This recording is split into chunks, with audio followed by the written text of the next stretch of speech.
Masha and Natasha, an old Russian folktale retold by Polly Goldberg, paintings by Anne Afringa Wood. Once upon a time, a long time ago, in old Mother Russia, there lived a poor woodcutter and his daughter, Masha. Masha was as kind as she was beautiful, and as beautiful as she was kind. But she had no mother, so she was very lonely. The woodcutter had a big horse and a big cart that he used to take into the forest.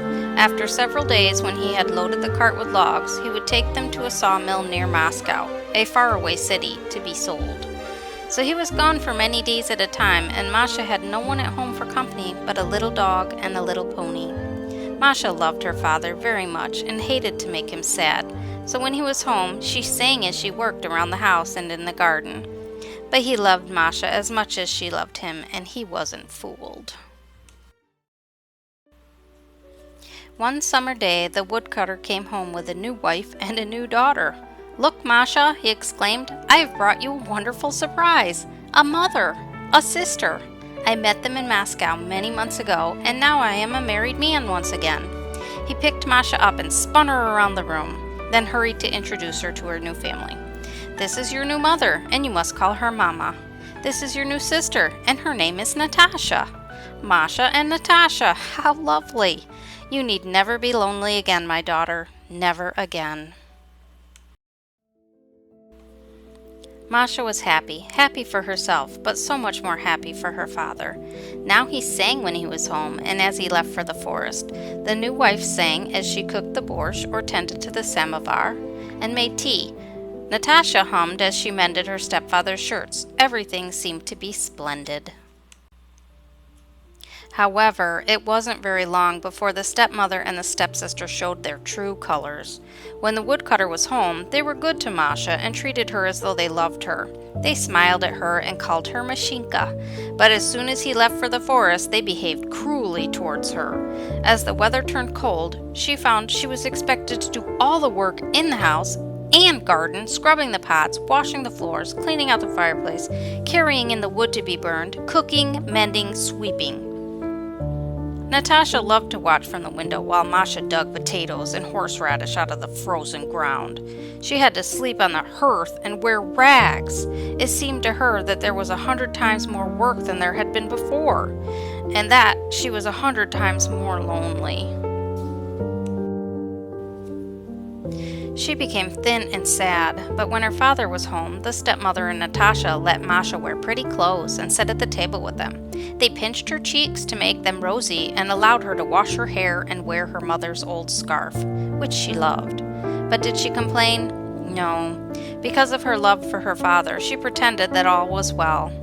One day, in the middle of winter, when the snow was several feet deep and the winds were howling and the woodcutter had left for the forest, Masha's stepmother handed her a basket and an old thin shawl and said, "Masha, you are to take this basket and fill it with ripe strawberries.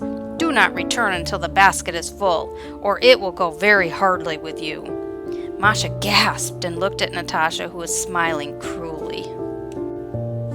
"But Mama, there are no strawberries now, not even in the Crimea. There will be no strawberries here until the summer. Mama, think, you are sending me to my death." But the stepmother only said, "Saddle up your pony and take the garden cart. Do not return without the berries, a full basket." And she pushed poor Masha out of the door, while Natasha sang, "Strawberries, delicious strawberries." Masha led her pony out of its warm stall and put its blanket on it. Then she hitched up the little cart that was used to pull and got in. She was freezing, but she clucked her tongue at the poor animal and said, "Davai," to start it up. Poor Masha wanted to cry, for herself and for the cold little pony, but she knew her tears would freeze. The pony could hardly walk in the snow, it was so deep. But he was brave and he loved Masha, so he walked and walked and walked and pulled and pulled and pulled for hours and hours and hours. Of course, in all that way, there were no strawberries to be seen. Then as it grew dark, Masha said to the pony, "Oh, if we don't find a place to shelter soon, we will both be dead. Oh, my poor father." And then she did begin to weep. But the pony neighed, and Masha looked up. There in front of them was a small, neat cottage. Masha jumped out of the cart and ran to the cottage door, then knocked as hard as she could. There was no answer, so Masha pushed on the handle and the door opened. There inside was a fireplace and a stack of wood. Masha clapped her frozen hands in joy and ran out to hug the pony. He had already discovered a warm stall, sheltered from the wind. She found inside it blankets, dry hay, and oats, so she fed him and fixed up his bedding. She took a bucket from a hook on the wall and went back to the cottage and filled the bucket from the pump near the sink. Then she took it out to her pony. After that, she piled wood in the cottage's fireplace and soon had a lovely fire. There was a samovar on the table. She opened the cupboards and found tea, black bread, cheese, and jam. She made herself some good, strong black tea and put the delicious-looking food on a pretty plate and sat down. She was famished. As she lifted the first piece of bread to her lips, she heard a tiny scritching sound at the front door. She listened. There it was again. Definitely something scratching at the door.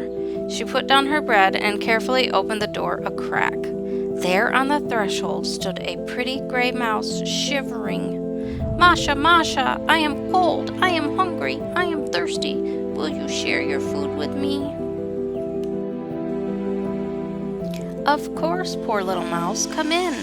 Masha closed the door behind him and ran to the cupboard, where she found a tiny cup and a saucer. She filled the cup with tea and the saucer with bread and jam and cheese and set them on the table. The mouse shimmied up the table leg and sat down and began to eat. When it had finished, it said, "Masha, Masha, I am sleepy. May I sleep here tonight?" "Of course, little mouse. Where will you sleep?" The mouse pointed its small paw at the fireplace, and now Masha noticed that there was a pile of lovely blankets and shawls nearby and a ladder up to a tiny loft. "I will sleep up there with you," said the mouse. So Masha fixed up a bed for herself and a cozy little nest for the mouse and went down to finish her own meal. Scarcely had she taken a bite than bang, bang, bang on the door. She was frightened, but remembered that the last time someone was at the door, it was a creature in danger of freezing to death. So she timidly opened the door a crack, and there stood a huge black Russian bear. "Masha, Masha!" it roared. "I am cold, I am hungry, I am thirsty. Will you share your food with me?" Now Masha was terrified, but she was also kind. "Yes, Mr. Bear," she whispered. "Do come in." She scurried to the cupboard, and there was a large teacup and a big, pretty plate. She filled the one with tea and the other with as much of the lovely food as it could hold, and the bear sat at the table and had its meal along with her. When it had finished eating, the bear growled, "You are a kind child. Go up to the loft now and sleep. In the morning you will find strawberries." Masha could have hugged the huge animal, but it turned and walked out the door and into the cold without another word. Masha went up to the loft, checked on the sleeping mouse, and fell asleep immediately. In the morning, the mouse was gone.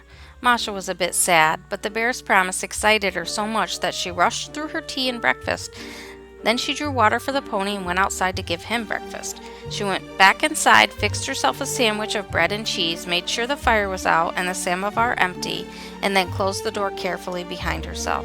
She saddled the pony in the shadowy shed and brought him out to the morning light. Then she stood still in shock. The cart was piled high with jewels and coins. Masha's eyes watered as she gazed at the diamonds, rubies, emeralds, sapphires, pearls, and opals reflecting in the winter sunlight. There were gold and silver coins by the hundred, but most amazing of all was the basket full to the brim with the largest and reddest strawberries Masha had ever seen. She jumped into the cart and cried, "Davai!" but the pony was already pulling with all its might. It seemed no time at all before they were approaching the woodcutter's house, and as they drew near, Masha's little dog ran out crying, "Tuff, tuff, tuff! Masha's coming, Masha's coming! And she has jewels, she has money, and she has strawberries!" And he capered dizzily around the cart, ignoring the snow. Natasha and her mother ran out of the house and almost fainted when they saw the riches before them. Masha shyly held the basket of strawberries out to her stepmother, but the woman had eyes for nothing but the jewels and coins. By the time the woodcutter returned to his family many days later, the jewels had been sorted and the coins counted.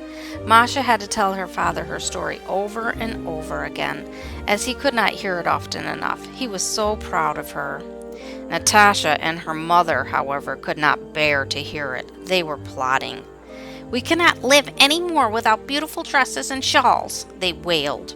"We cannot live any more without lovely furniture such as rich men have. We are rich now. So take the coins to Moscow and come home with clothing and furniture and draperies and carpets and dishes, and get the jewels set so that we may wear them. Go, go!" So the poor woodcutter saddled his horse and loaded the bags of coins into the big cart. He left, sadly. As soon as he was gone, Masha's stepmother flew at Natasha, crying, "Now it is your turn. The small cart is full of warm blankets and shawls. You are dressed in all my warmest petticoats. I have packed you a lovely lunch. The pony is fed and ready to go. And you know from hearing Masha tell her story interminably exactly where you are to go. You will come home with even more riches. Think of it, my daughter. We will be wealthier than the proudest St. Petersburg noble. Hurry now, go!" So Natasha climbed into the cart and slapped the pony's side with her little whip. Masha watched in the doorway until the pony, the cart, and Natasha's fur hat were out of sight. Then she sighed and turned to her work. The pony pulled the cart steadily towards the snug little cottage and the snug little shed that she knew awaited him. He heard Natasha grumbling at the cold, at the uncomfortable ride, at his slowness. He thought to himself that he loved one mistress and did not love the other, but he was obedient and never slacked. As night drew near, they saw the cottage. Natasha climbed stiffly out of the cart and slapped the pony on the rump, saying, "Get into the shed. You know what's in there for you already." She did not even take the time to unhitch him from the cart. Then she pushed the door open and saw what Masha had seen. She scowled at the fireplace, as she was unused to getting a fire going by herself, but she managed to do it. Then she started up the samovar and checked the cupboard. There were the teacup and saucer for her to use, the black bread, cheese, and jam. She made herself a cup of tea and a large meal. Just as she was sitting down to eat, she heard the scritching sound at the door. "Tort," she said, very rudely, but she knew she had to open the door to the mouse, so she did so. "Natasha, Natasha, I am cold, I am hungry, I am—" "Horrid little brute!" Natasha spat. She shook with disgust and slammed the door in the little animal's face. "Oh well, I'm sure it is a coincidence that Masha fed the obnoxious thing before she got so rich," and she began to eat. Bang, bang, bang! The door shook with the force of the knocks. Natasha forced herself to walk very slowly to the door and very slowly to open it. There was the bear, blacker and huger and angrier than she could have imagined. Terrified, she tried to slam the door on it, but the bear pushed it open and ate her all up, except for her bones, which he threw into the cart behind the sleeping pony. In the morning, the pony, not seeing Natasha and being by that time very hungry indeed, set off for home, pulling his cart behind him. As he approached the house, Masha's little dog ran out yelling, "Chuff, chuff, chuff!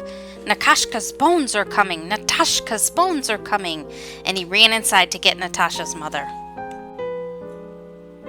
When she came out and saw what was in the cart, she threw her apron over her head and ran off into the woods, shrieking, and she was never seen again. Masha and her father lived quietly together until a kind young nobleman from Moscow had heard the story of the woodcutter with sacks of coins, came to investigate. When he saw Masha's sweet face, his eyes sparkled like the diamonds around her neck. He and Masha were wed, and they stayed with her father as long as he lived, after which they traveled the world in perfect happiness. And that's the end, my friends. I hope you enjoyed this story. Be sure to click the like button down below. Thanks so much.